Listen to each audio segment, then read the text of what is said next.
bulaklak ng sampalok, talbos ng sampalok. Gawa tayo ng sinampalukang manok.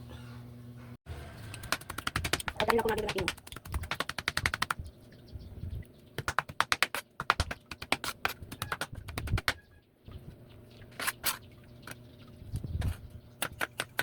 Bawang sibuyas, luya. Ang ating manok. Luya.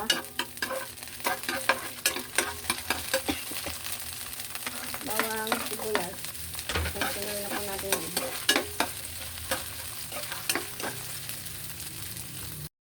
Naigisa na po natin ang bawang sibuyas, luya. Iyan po natin siya ng patis. Ayan. Haluin. Isunod na po natin ang ating talbos ng sampalok at bulaklak ng sampalok. Ayan po ang ating sinampalukang manok. Pagkagisa po natin dito, isusunod na po ang manok. Yung po, ganun lang kadali. Ang ating sinampalukang manok.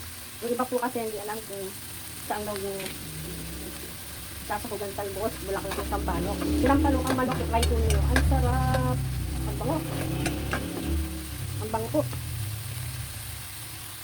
Lagyan po natin ang seasoning. Lagyan yung chicken cubes. Kayo pa bahala. Lagyan natin ang konting paminta. Ang bango. Grabe. Nagisa po natin ang talbot at bulaklak ng sampalok. Isunod na po natin dyan ang manok. Nalagyan po natin ang ating manok. Ang bango.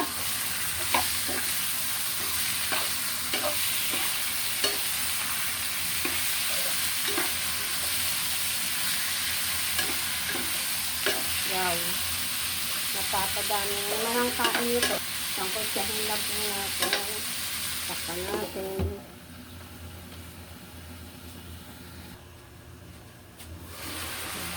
Wow. Lagyan po natin ng chicken cubes. Ang bango ah.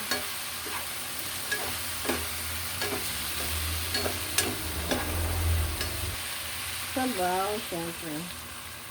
Lato natin yun. Wow, sarap ito.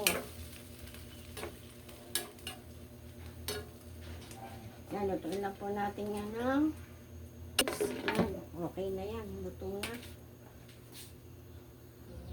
After 5 minutes, yun.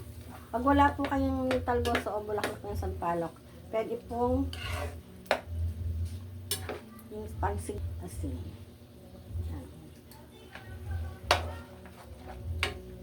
Bango.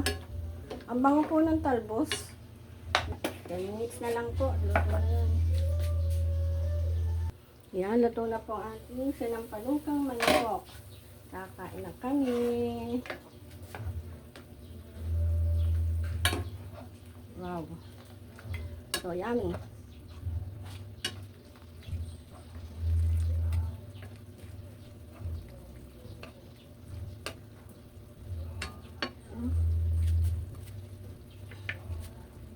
Patayin ko na po ako eh. Ito po ating sinampalukang manok.